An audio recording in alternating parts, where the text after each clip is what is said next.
So, this is a time lapse of a scene from a story that I wrote the other day while I was on the toilet. I drew some stuff a couple of months ago that kind of had this story in it, but I never really explored it further. But I was struggling to figure out what to draw, you know. It's a hard thing when there's so much you can draw. So, I decided I'll write a story and draw a scene from it. And that's what this is. I hope it's enjoyable. I hope it touches your heart, your soul. I hope it sucks on your soul. I hope it farts on your heart. Anyway, let me read that story to you.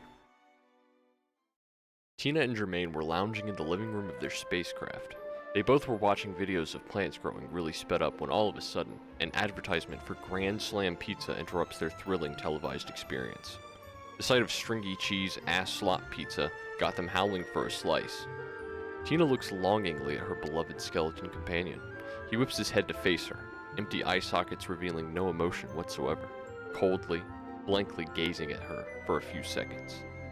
"Man, that advertisement has got me gleeping for a slice," Tina said. "I hear you. I'm pretty sure we saved some pizza from the last LORP lodge we stayed at. Should have some left over," Jermaine replied. Tina jolted up to run to the kitchen station. Jermaine swiftly darted to get in front. They scrambled for a bit, getting tangled in each other's parts and stuck in the doorway. After 15 minutes of struggling and Tina losing her jacket in the kerfuffle, they managed to break free of the blasted doorway and scurry to the fridge. Jermaine's supreme skeletal structure gave him quickness unmatched, so he got to the fridge first. "Ball sacks!" shouted Jermaine.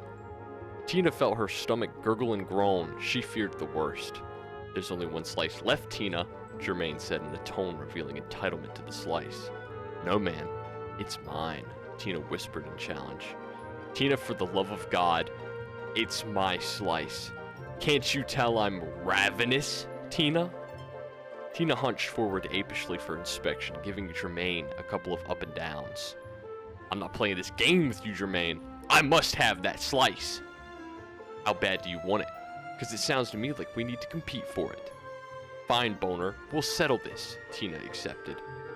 "Let's settle this like men. Arm wrestle.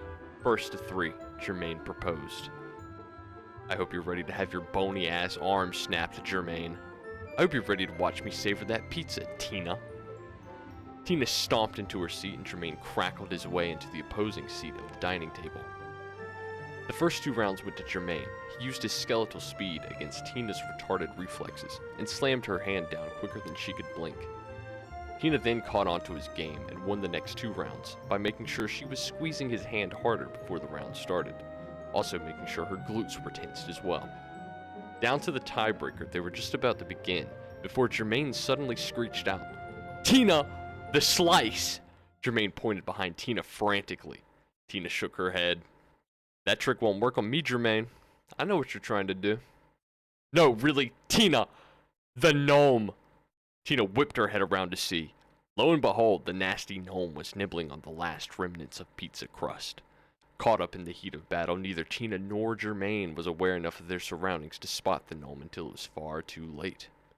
The gnome had sneakily crept in from the hallway and was able to eat the majority of the slice without haste, ignoring the presence of the silly challenge taking place. Tina and Jermaine stared, gawking, absolutely appalled and angry, and well, now hungry.